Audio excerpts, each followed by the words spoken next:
weight of the last 8 years on their shoulders, it is hard to believe that a dozen days before the election, anybody from the Bush administration could look morally upright this evening. But in our fourth story tonight, McCain and his party slowly starting to savage each other, including 4 Republican stalwarts, 3 on the record and 1 devastatingly off of it, to say nothing of perhaps Governor Palin versus Senator McCain.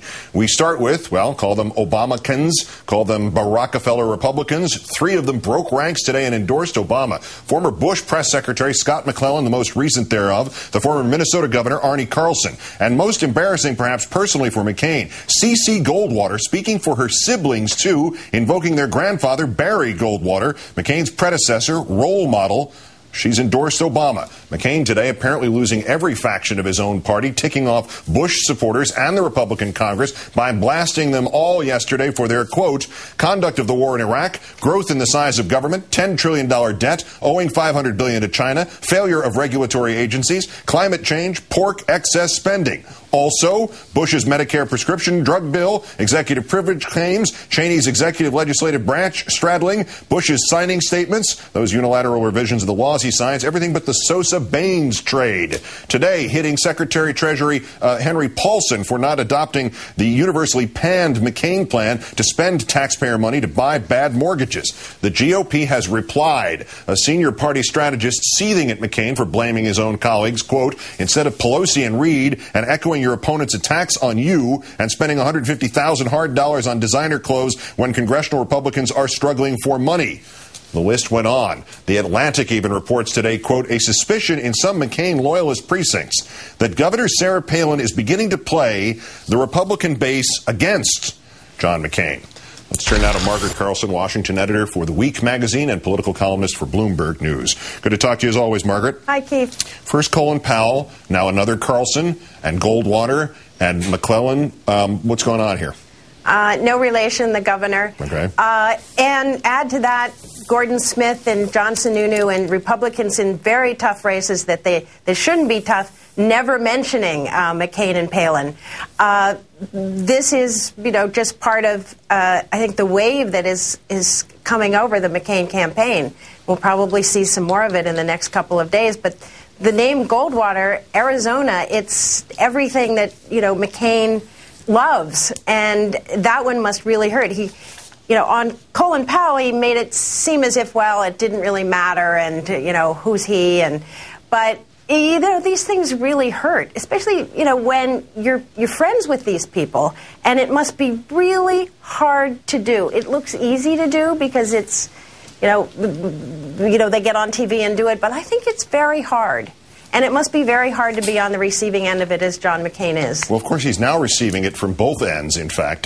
This interview, after he did this interview with the Washington Times with this laundry list of complaints against the Bush administration and its backlash, turned the question for his question for Obama at that last debate against McCain. I mean, if Senator McCain wanted to run against Mr. Bush, why didn't he do so in 2004 instead of campaigning for him?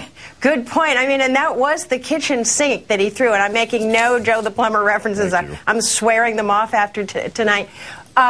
It was everything. And, well, he couldn't do it because he had a primary. And during that primary, John McCain made remarks that are now part of Obama's ads. I voted with Bush 90% of the time.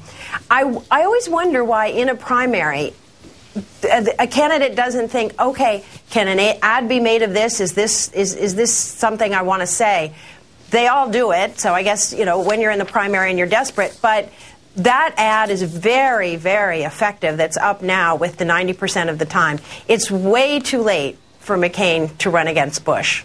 And the internal GOP backlash against him running against Bush and Republicans in Congress, and I mean, how real is that, and can it have an impact on this election in 12 days? Well, for finger-pointing to be effective, it has to be done early, preferably before the election itself, if you want to save yourself.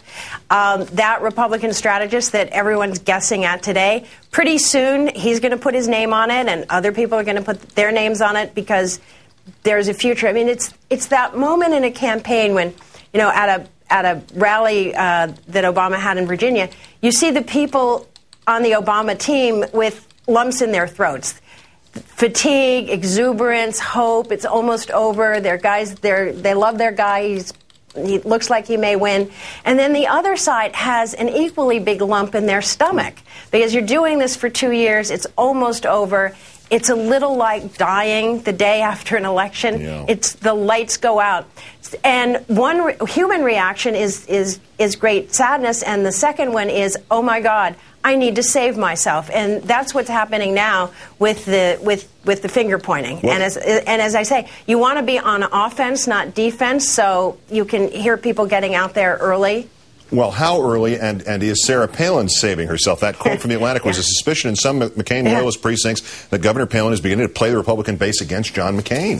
No, I expect to see Sarah Palin 2012 popping up on my computer any day now. I think, she started leaving the reservation in minor ways when she criticized McCain for leaving Michigan. She said, Todd and I are going to Michigan. Then she criticized a couple of other things, and then that interview, she dominated the interview.